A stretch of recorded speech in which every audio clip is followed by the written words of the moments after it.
Yo, what's up, CDOG? Welcome back to another video. Today, I wanted to show off something extremely interesting because not only is considered a uncommon find, but also another factor is that there's some of the best deals that you can find out there on the internet for model trains, and it is this. This is the Lionel Post-War Celebration Series GG1.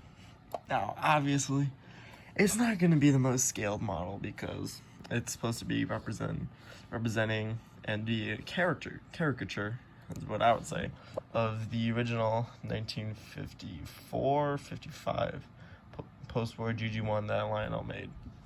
Now, something like the post-war celebration series is very cool.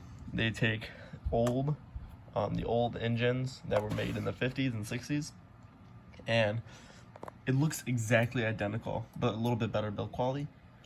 This is what I would brief description: old school on the outside, new school on the inside. You got all the modern technology of the time that this came out. So I believe it was 2003. So that was I believe the second generation of TMCC, or the Train Master Command and Control System.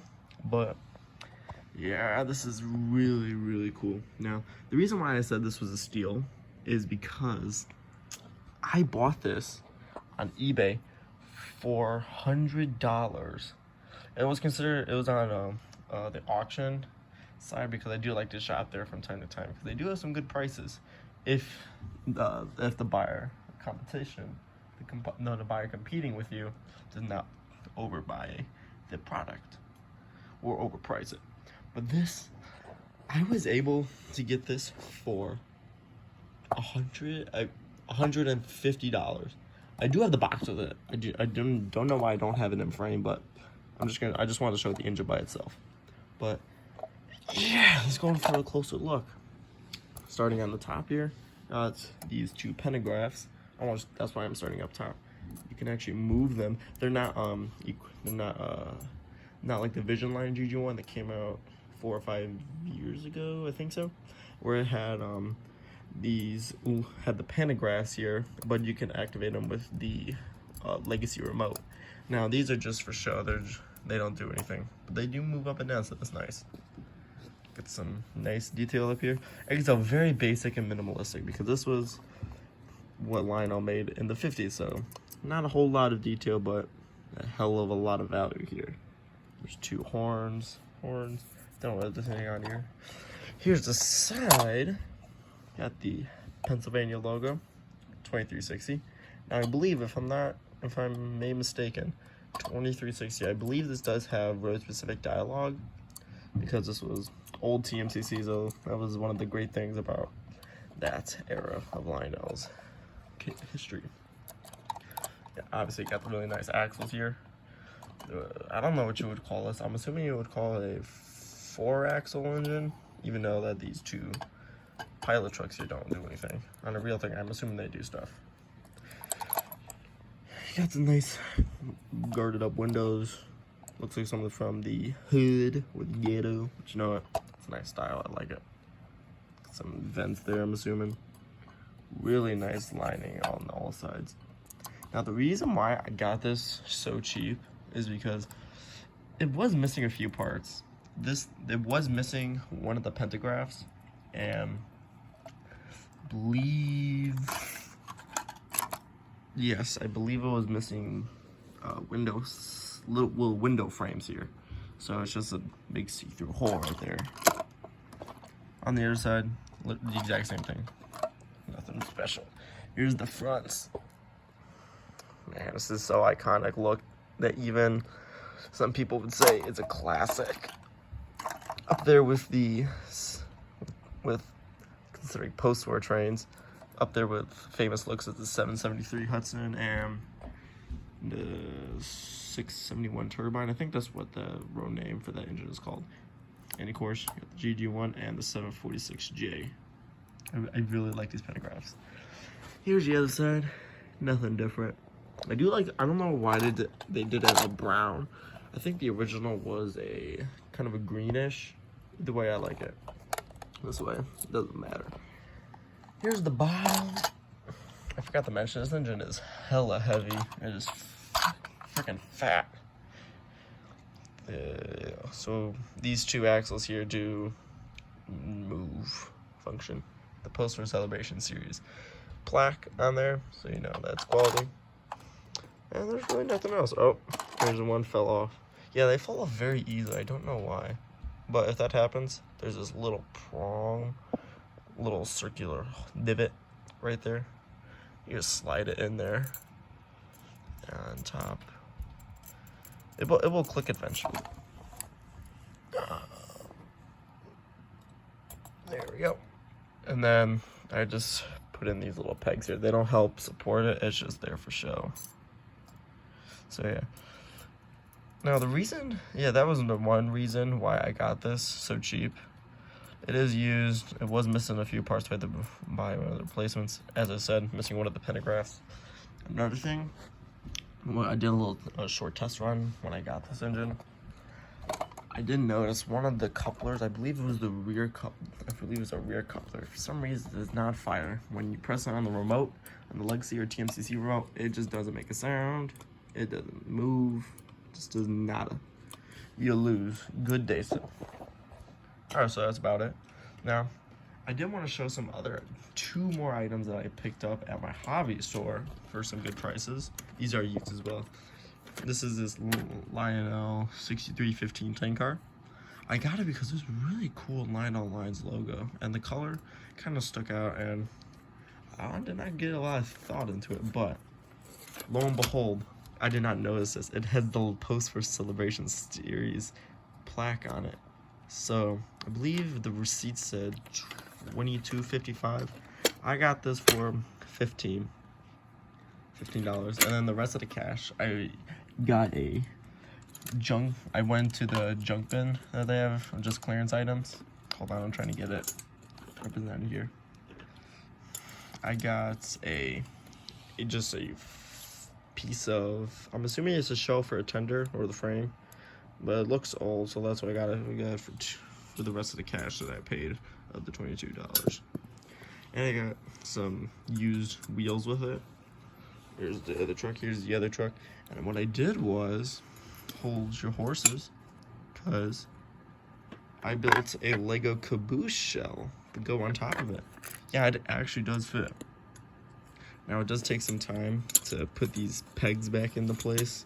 I took the regular Lego stud, no, not the little stud, the rod. I cut it in half so that it would be able to fit underneath the truck frame, and so it doesn't scrape along the bottom of the fast track on my layout. But I'm trying to get a good shot right there. There we go. And then it goes on. Here's the bottom of my caboose I made. It just slides right on top. And then to hold it down, since there was nothing to hold down, God, it fell off again. I just put 2 spherical pieces and put a 2x6 flat on top. So yeah. And I'll put that when I get to the layout. So we're gonna get to the layout and run this lot of trains. Alright, got the train on the track. Now I got it under slot 23 on the remote. I am gonna use cab mode for this because I tried TMCC mode and it doesn't, I don't get the best optimal results, so I believe this was the way that it was intended to be ran. So without further ado, let's start her up. I do want to point out the only difference between TMCC mode and cab 1 mode on the Legacy remote is cab 1 mode, it has all the number plates here, but there's no representation of the there's no difference. Here's some of the sounds from it, and here's the horn.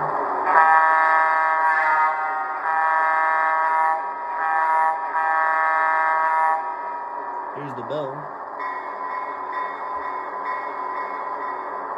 And there's that. Now this is first generation TMCC. Actually not for second generation, but it still doesn't have the same crouton diamond as the Birch for reference. So here's crouton. Don't give us that yet, I'm 10.2. That's all you're gonna get. Don't give us that yet, I'm 10.2. Here is the tower call, button 7. NC 2360, you may proceed. Alright, so without further ado, that's pretty much it. Let's roll out.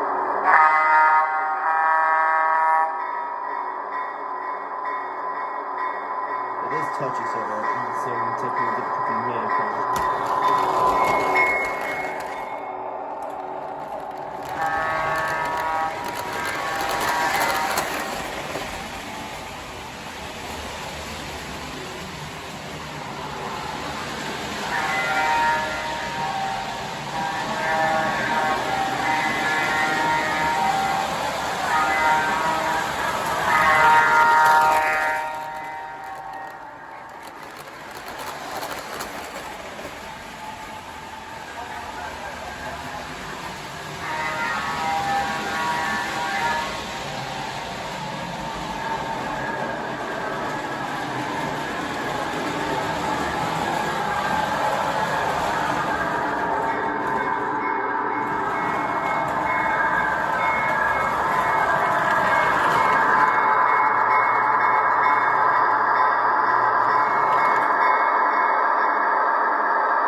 Alright, that's about it for the review.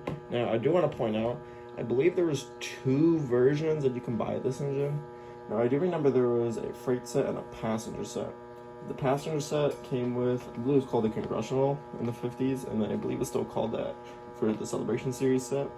That consists of I believe the aluminum, I can't say that word right, aluminum passenger cars with 3 dome and 1 observation. I may be wrong about that.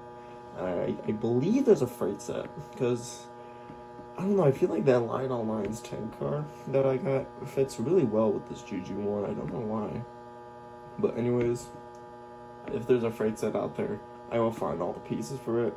I will do a review on that. I may run on the layout. It depends on if I can find those. It depends on how long I can find the cars. So, that about wraps it up for this video. Like, subscribe, comment down below if you want me to do a layout tour for my 100 subscribers celebration. Sorry, that was a burp. Anyways, subscribe, share this with your friends and family, and make good content. Anyways, the CDOG signing off.